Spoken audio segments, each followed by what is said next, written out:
बिस्मिल्लाहिर्रहमानिर्रहीम। अस्सलाम वालेकुम। कहते हैं पुराने ज़माने में एक तोता और तोती कहीं सैर को निकल गए।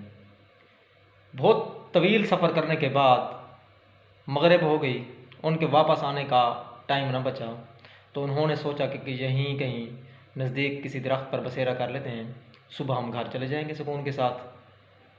चांदनी रात थी, 14वीं का चांद था।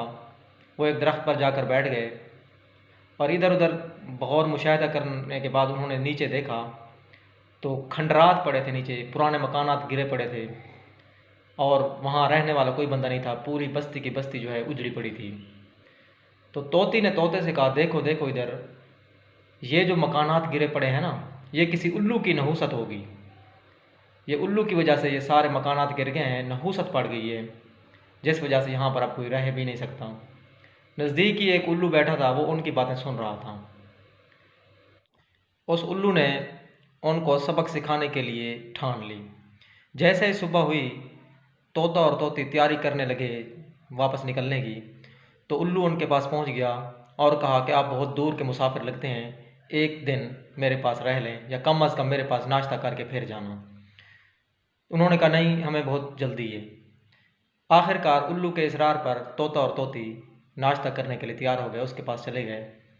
नाश्ता किया। नाश्ते के बाद तोते ने कहा, हमारा सफ़र बहुत तवील है, लिहाजा हम चलते हैं। उल्लू ने उनको कहा, ठीक है, आप जाएं।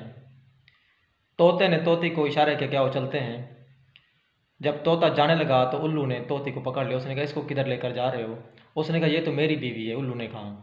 तोते ने कहा, नहीं, आपकी बीवी कैसे, ये तो मेरी बेगम है, इसको मैं अपने साथ लेकर आया हूँ। इसके रंग देखें, इसकी शेप देखें, इसकी शक्ल देखें, सारी मेरी जैसी हैं। उसने कहा, नहीं, ये मेरी बीवी है। उसने कहा, भाई ये अच्छी बात नहीं है। उसने कहा, आप चुप करके चले जाओ, नहीं तो मैं अपने दोस्तों को बुला लूँगा, वो आपको खा जाएंगे, मार देंगे। तोते ने कहा, चलो कोई इंसाफ भी होता है, आपका जो बड़ा है हम उसके पास जाते हैं, उससे इंसाफ करवा लेते हैं। वो उल्लू और तोता तोती अपने बड़े उल्लू के पास चले गए। अब उसने कहा, क्या मसला है। उन्होंने सारा मसला बताया। उल्लू ने कहा, बड़े उल्लू ने, जो इंसाफ करने वाला था, उसने कहा, तोते तू यहाँ से निकल जा, नहीं तो मेरे सिपाही तुझे मार डालेंगे। अब तोता बेचारा पीछे भी देखता और जाने लगा। जैसे ही तोता थोड़ा सा आगे पहुँचा, गमगीन होकर, गमज़दा होकर, तो पीछे से उल्लू ने आवाज़ दी। उसने कहा, भाई इधर आओ, मेरी बात सुनो। आप जो रात बातें कर रहे थे कि ये बस्ती उजड़ी पड़ी है, ये मेरी नहुसत की वजह से हुई है, ये हरगिज़ मेरी नहुसत की वजह से नहीं हुई। अब आपके दिल में कितनी मेरे लिए बद्दुआएं निकली होंगी। ये नाइंसाफ़ी की वजह से उजड़ी हैं बस्तियाँ, ना कि हमारी नहुसत की वजह से। प्यारे दोस्तों, इस दुनिया में कोई चीज़ नहुसत नहीं होती। कोई इंसान, कोई जानवर, कोई परिंदा चरिंदा, कोई नहुसत नहीं होता। ये हमारे अमाल नाइंसाफ़ियाँ होती हैं जो हमें बर्बादी तक ले जाती हैं। लिहाजा हमें इस बारे में सोचना चाहिए, किसी जानवर को, बंदे को नहुसत नहीं कहना चाहिए और अपने अमाल को दुरुस्त करना चाहिए ताकि अल्लाह ताला हमसे राज़ी हो। फितरत कभी नहीं बदलती, फितरत के कानून नहीं बदलते। आप किसी के साथ नाइंसाफ़ी करेंगे, वो चाहे माफ़ भी कर दे, फितरत आपको माफ़ नहीं करेगी। आखिरत की सज़ा से चाहे बच जाए बंदा, दुनियावी यानी फितरती सज़ा जो है उसको लाज़िम मिलती है। जो किसी के साथ जैसा करता है वैसे उसके साथ होता है।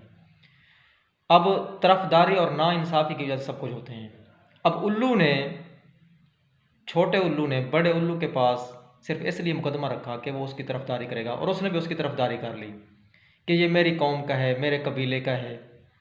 लिहाजा हमें हुक्म दिया गया है कि इंसाफ करते वक्त कभी किसी की तरफदारी ना करें, चाहे वो अपने खिलाफ जाए, अपने भाई, माँ बाप या किसी के खिलाफ भी जाए। इंसाफ हमेशा इंसाफ होता है, इंसाफ करना चाहिए।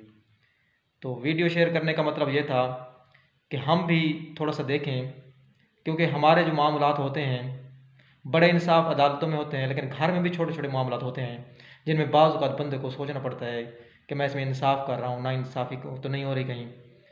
बहन भाइयों में, एक बाप है, उसके बेटे हैं, उसकी बेटियां हैं, तो वो भी ज़रा सोचे कि मैं उनके साथ कैसे